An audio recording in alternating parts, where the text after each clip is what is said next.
Mangsa upacara dipun pandegani dening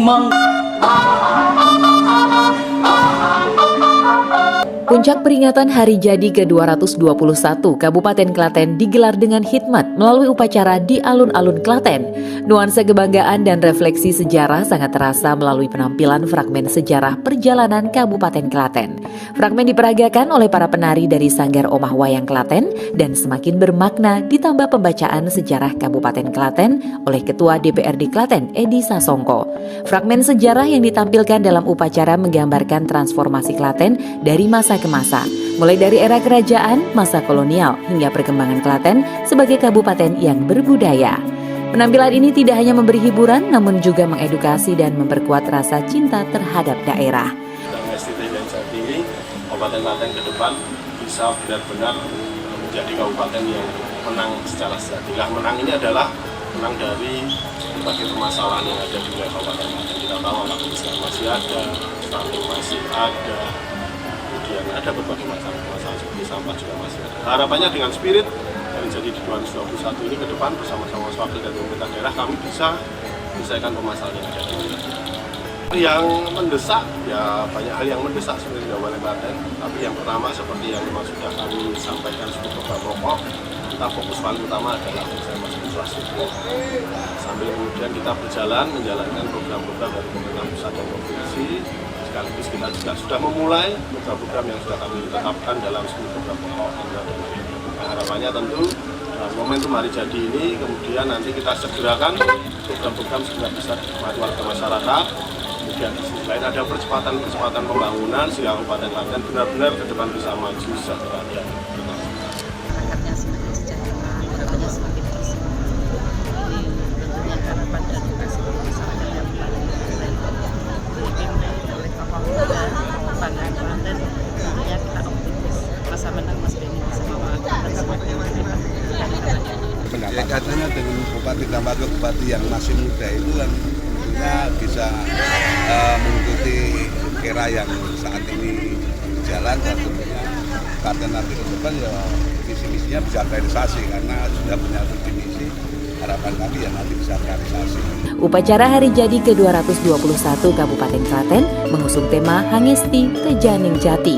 Harapannya dengan semangat Hangesti Tejaning Jati ini, Kabupaten Klaten ke depan bisa menjadi kabupaten yang menang secara jati diri yang kuat, menang dari seluruh permasalahan di Kabupaten Klaten. Dari Klaten, Saiful Effendi, Tim iNews melaporkan.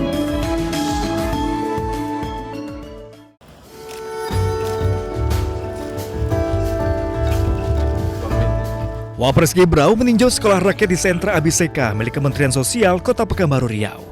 Dalam kunjungannya, Gibran menyempatkan diri untuk berbincang dengan guru dan murid. Gibran pun menyampaikan bahwa pemerintahan Presiden Prabowo sangat serius dalam pelaksanaan program sekolah rakyat.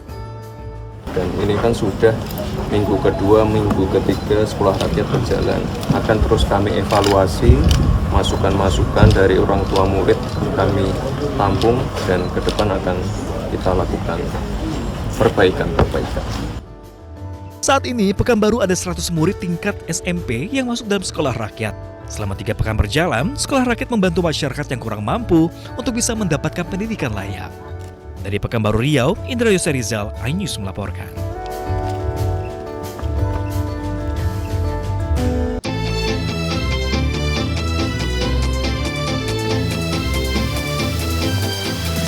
Direskrimum Polda Metro Jaya menggelar konferensi pers terkait kematian diplomat muda Arya Daru Pangayunan.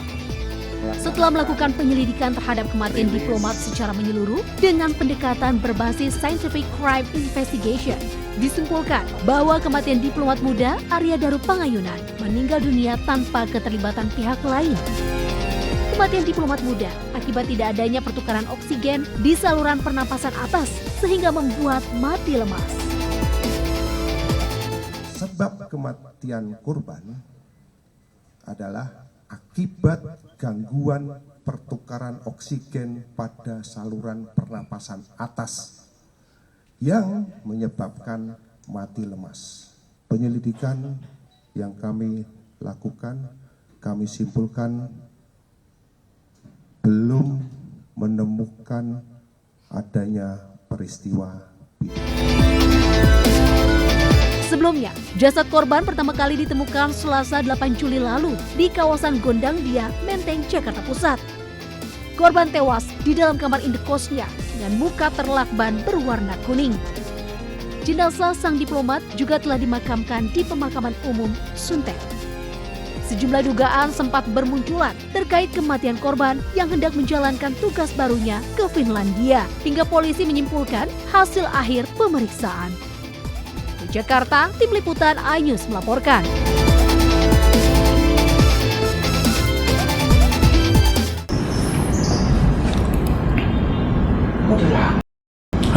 Foto Pak.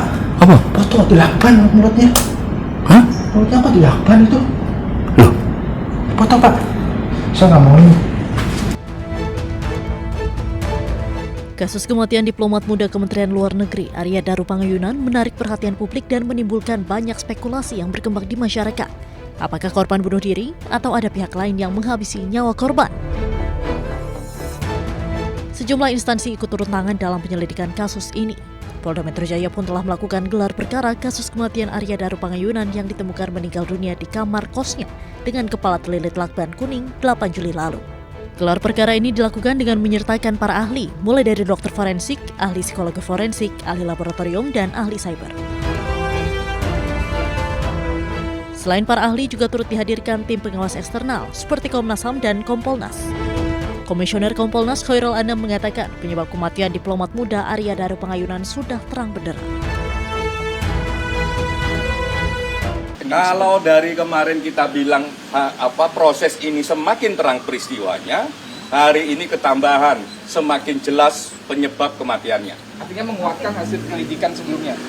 Ya, sebagai satu rangkaian proses yang dilakukan, proses hari ini dengan adanya hasil otopsi tadi, itu semakin jelas penyebab kematiannya. Kalau kemarin peristiwanya terang, penyebab kematiannya belum, karena hasil otopsinya belum. Nah, saat ini kemarin peristiwanya sudah terang, dan tadi semakin terang, ya, habis itu penyebab kematiannya juga semakin udah jelas gitu. Tinggal diumumin aja sama Polda Metro.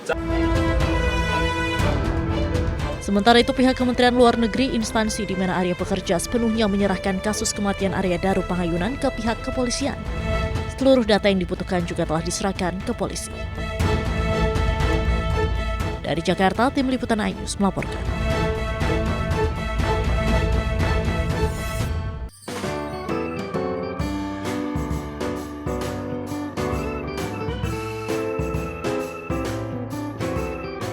Terletak di ketinggian 1.700 meter di atas permukaan laut, Swarga Timboa di Kelurahan Ngadirojo, Boyolali, Jawa Tengah menawarkan pemandangan luar biasa dari lereng Gunung Merbabu.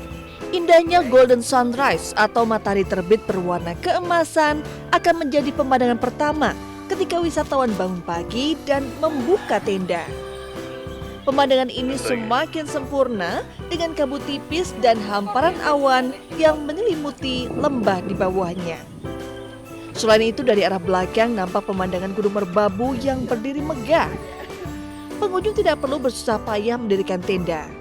Tenda-tenda telah didirikan lengkap dengan kasur, bantal, dan selimut atau sleeping bag di dalamnya. Saat malam tiba, pengunjung bisa menyantap barbeque di tengah udara dingin, ditemani suara alam yang menenangkan hati. Keren tempatnya. Kalau mungkin pernah tahu Kintamani, di Bali ada Kintamani. Nah, di Timboa kita dapat vibe yang hampir sama gitu loh. Juga kalau malam ini view-nya bagus banget karena kita bisa ngelihat lampu-lampu kota, kayak hamparan lampu-lampu yang luar biasa gitu dari ketinggian. Entah itu mana aja tuh kelihatannya tuh keren banget. Di weekend pun kita juga masih dapat ketenangannya itu karena kita jumlah tenda akan kita batasi. Jadi kita lebih priority ke kenyamanan, ketenangan, itu akan lebih dapat di sini. Bagaimana? Menarik ya? Jangan lupa masukkan ke bucket list Anda untuk liburan nanti ya. Dari Boyolali, Jawa Tengah, Taufik Budi Nur Cayanto, iNews melaporkan. Ya, karena kondisi sulit, udah di situ sudah.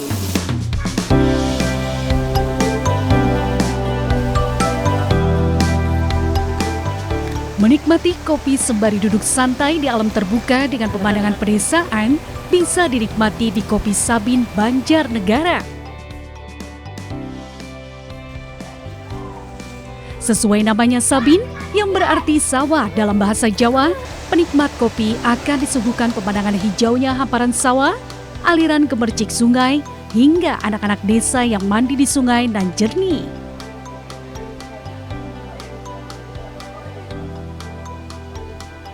Tetapi tidak sekedar menawarkan pesona keindahan pemandangannya saja. Di kedai ini, penggemar kopi bisa menikmati beragam sesuai selera. Mulai dari Arabica, Robusta dengan berbagai model penyajian dan kombinasi seperti cappuccino, americano, latte dan non-coffee termasuk coklat, fruit based, fresh milk, dan masih banyak lagi. Kedai kopi ini menyajikan pula kopi Nusantara terbaik. Pengelolaan kopi dilakukan langsung oleh pemiliknya, sehingga rasa dan kualitas serta keaslian rasa turunannya cukup tajam. Menyenangkan karena di sini suasananya juga sejuk, di dekat sawah persawahan kayak gitu. Jadi ya sambil menikmati suasana sore. Senja ya? Ya, senja. Kalau kopinya sendiri gimana? Untuk kopinya saya suka sih, soalnya untuk menurut saya pribadi itu juga masuk dan gimana ya, lebih keluar gitu rasanya. Kalau kita sih beverage utamanya sih kita ke konsumennya lebih ke kopi. Jadi kalau misalkan kopi dan turunannya kita macam-macam sih. Nanti kita jual roasted bean juga, kita ada drip bag juga. Kalau paling tambahan kalau misalkan di sini ya nuansa dari kopi sabinnya itu sendiri. Kalau kopi sabin itu memang diambil dari secara tempat yang sabin, kalau dari bahasa Jawa itu artinya sawah. Buka mulai pukul 9 pagi hingga 11 malam, penikmat kopi cukup merogoh kantong sebesar Rp15.000 hingga Rp25.000 saja. Bila kebetulan melintas jalur tengah arah Banjarnegara Semarang, penggemar kopi wajib mencoba kopi Sabin di tepian sawah ini. Dari Banjarnegara, Jawa Tengah, Elis Novit, iNews melaporkan.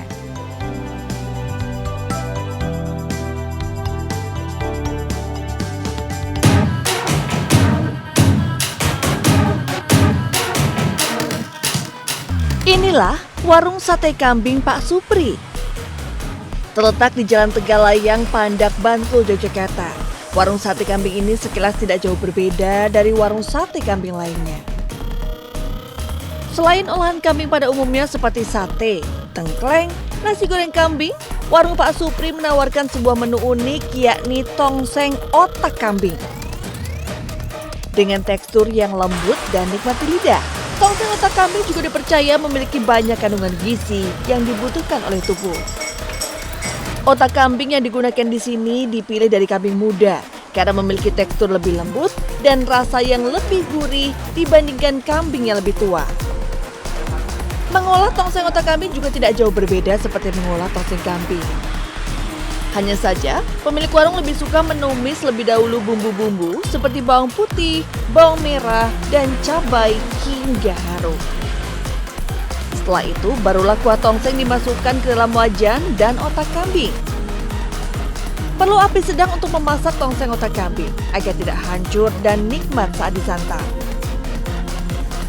Ternyata rasanya enak, lembut, dan kuahnya ini rempah-rempahnya sangat berasa. Jadi enggak tadi pertama kali tuh bayanginnya bakalan amis gitu, ternyata enggak, ternyata enak. Jadi banyak pelanggan yang memesan untuk tongseng otak karena untuk menyehatkan tubuh dan terutama pada anak-anak itu untuk biar mencerdaskan otaknya biar encer gitu. Demi kepuasan pelanggan, dari satu seekor kambing hanya diolah menjadi 2 porsi tongseng otak kambing. Satu porsi menu tongseng otak kambing dijual seharga Rp30.000. Enaknya lagi, pengunjung bisa mengambil nasi prasmanan sesuai selera. Dari Bantul, Yogyakarta, Trisna Purwoko, iNews melaporkan.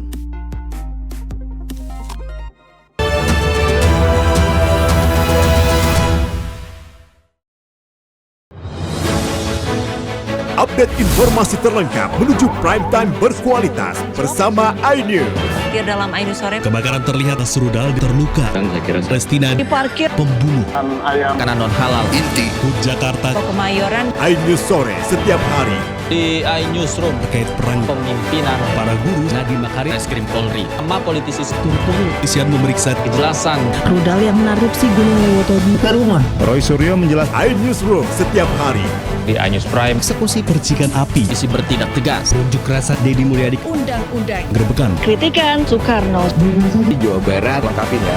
Jenazah Balistik Iran.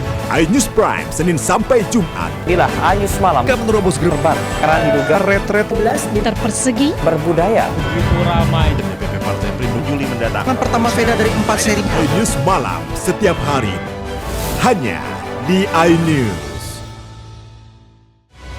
Realita setiap hari pukul 3:30 sore.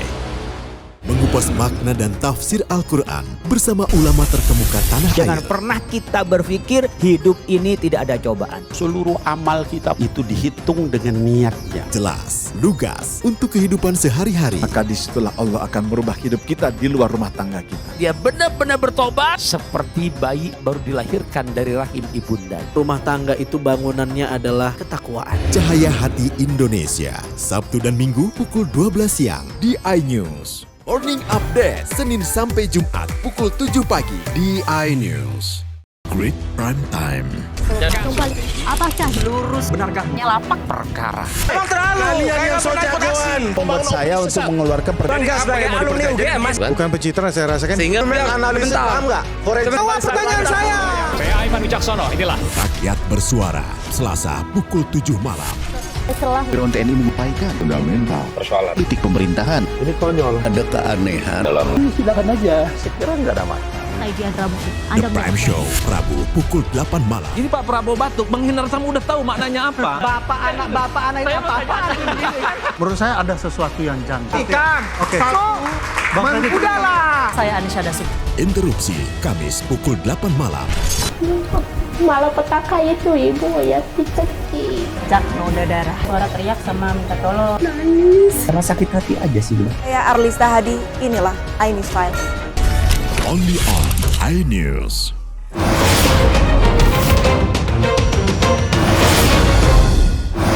Inilah iNews dan salam olahraga. Update berita-berita olahraga terbaik dalam dan luar negeri. Highlight. Strategi. iNews Sport setiap hari pukul 6 pagi dan pukul 11 malam hanya di iNews.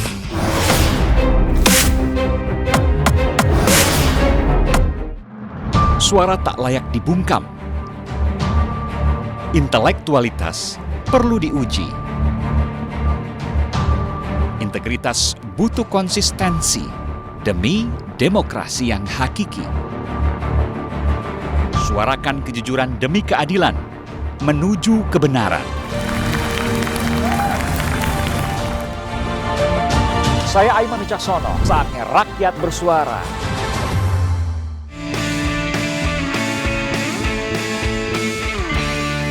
Kami menghadirkan beragam informasi menarik dan terkini terkait kebijakan hingga kegiatan para pemimpin bangsa dari Presiden, Wakil Presiden hingga Kabinet Merah Putih. Pemimpin Rakyat, Senin hingga Jumat pukul 1 siang.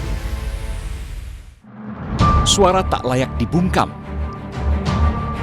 Intelektualitas perlu diuji. Integritas butuh konsistensi demi demokrasi yang hakiki. Suarakan kejujuran demi keadilan menuju kebenaran. Saya Aiman Wicaksono, saatnya rakyat bersuara.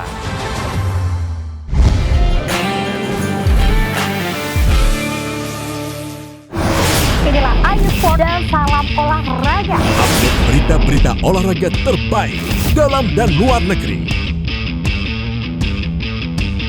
highlight.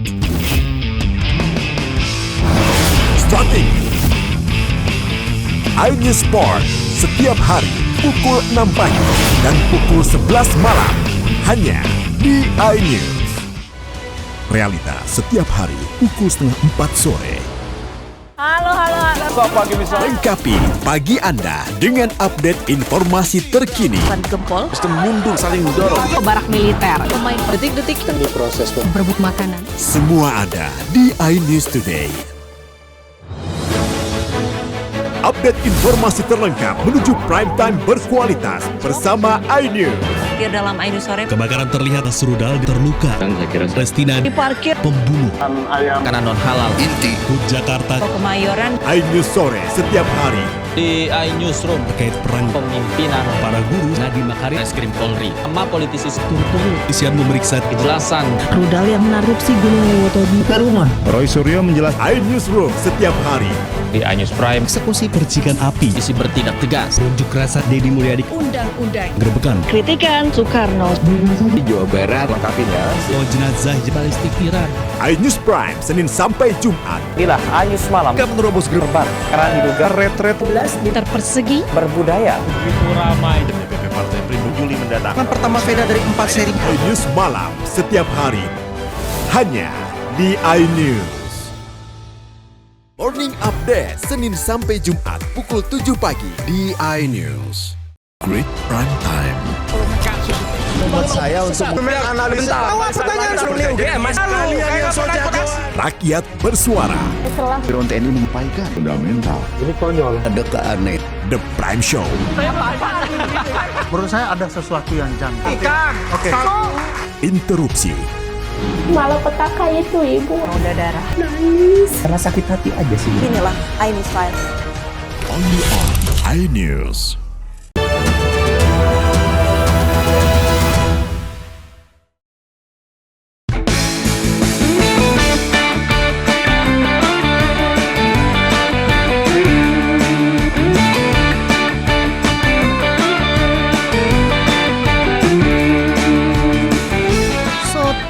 Bakar. Eits, tenang. Bakar yang dimaksud ini adalah teknik penyajiannya saja kok. Di salah satu rumah makan di Banjarnegara, Jawa Tengah, pemilik kedai memilih mangkuk tanah liat sebagai wadah sajinya. Mangkuk inilah yang lantas dibakar sebagai teknik memanaskannya. Menu yang ditawarkan di warung ini cukup beragam, dari soto olah daging ayam hingga daging sapi. Salah satu menu favoritnya adalah soto daging sapi. Teknik memanaskan soto melalui pembakaran yang sempurna diklaim mampu mengeluarkan aroma bumbu rempah yang digunakan dalam sajian soto. Soto biasanya kan dimasak lebih biasa, tapi ini dibakar jadi bumbunya itu lebih terasa, lebih panas dan mantap. Rasanya jadi lebih enak ya? Lebih enak, lebih bumbunya, rempah-rempahnya itu lebih terasa. Harganya juga lumayan sih. Terjangkau ya? Kita terjangkau. Kita mencoba sensasi baru itu namanya produk soto bakar yang mungkin beda daripada umumnya soto di tempat lain. Kita pengen beda dari yang lain, jadi kita proses pakai mangkuk dari tanah liat yang kita proses bakar dulu, baru terus disiram kuah. Ada berapa banyak, nanti tergantung pilihan menu mau dari soto ayam biasa, soto ayam kampung, soto babat. Untuk urusan harga, pengunjung tak perlu khawatir karena di sini harga yang ditawarkan mulai dari Rp8.000 untuk menu daging ayam biasa hingga Rp25.000 untuk menu iga daging sapi porsi jumbo. Nah, bagi Anda yang tertarik mencicip uniknya sajian soto bakar, bisa mengunjungi rumah makan yang berada di Jalur Utama Banjarnegara, Wonosobo, tepatnya di Gembongan, Kecamatan Sigaluh, Banjarnegara. Dari Banjarnegara, Jawa Tengah, Nurdin Ozi, iNews melaporkan.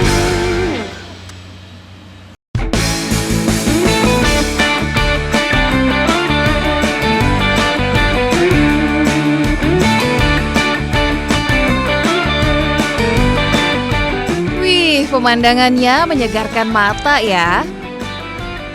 Destinasi wisata di kawasan Teh Kemuning, Kecamatan Ngargoyoso, Kabupaten Karanganyar ini menawarkan panorama lereng Gunung Lawu serta perkebunan teh.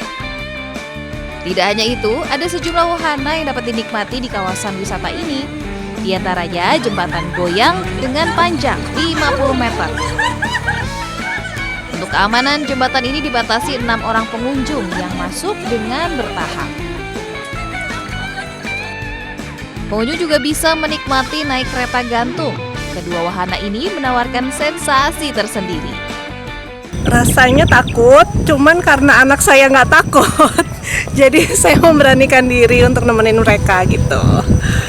Indah banget. Tadi saya juga sempat ke sana, ke jembatan kaca tadi, sama yang ayunan. Seru sih. Pengunjung cukup membayar tiket masuk Rp50.000 per orang untuk dapat menikmati wahana. Sedangkan untuk naik kereta gantung, pengunjung akan dikenakan tiket masuk terusan sebesar Rp30.000 per orang. Destinasi wisata ini juga menyediakan wahana lain, yakni ayunan raksasa, sepeda terbang, gardu pandang, dan beberapa spot selfie dengan latar perbukitan dan hamparan kebun teh. Dari Karanganyar, Jawa Tengah, Zanuar Setiaji, iNews melaporkan.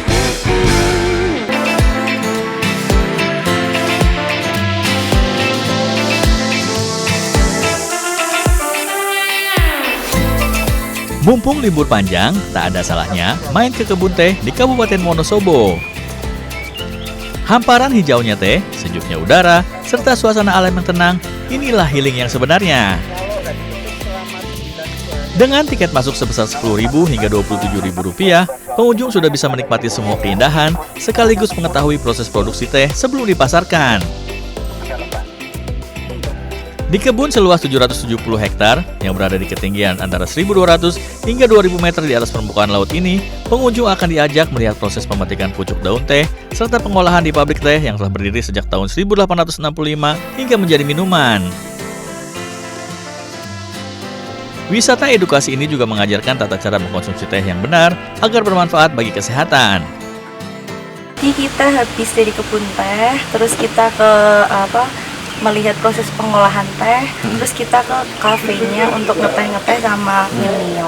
Menurut saya sih teh ini rasanya nikmat ya, bener-bener kayak khas gitu sini deh. Karena di sini adalah salah satu wisata yang menarik sekali, terutama di Wonosobo, terkenal dengan tehnya ya, dan salah satu kebun teh yang wajib kita kunjungi ketika ke Wonosobo itu adalah kebun teh. Selain diproduksi untuk campuran teh pasar dalam negeri, teh di sini ternyata juga diproduksi untuk diekspor ke luar negeri. Dari Wonosobo, Jawa Tengah, Wisnu Wardana, iNews melaporkan.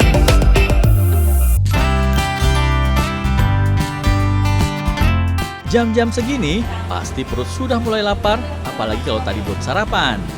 Nah, mumpung ada soto, yuk kita santap. Tapi kali ini bukan soto ayam atau daging sapi, melainkan sobek alias soto bebek. Sesuai namanya, warung soto yang berlokasi di Jalan Ahmad Yani, Wedhi, Klaten ini menawarkan soto khusus dengan daging bebek sebagai bahan utamanya.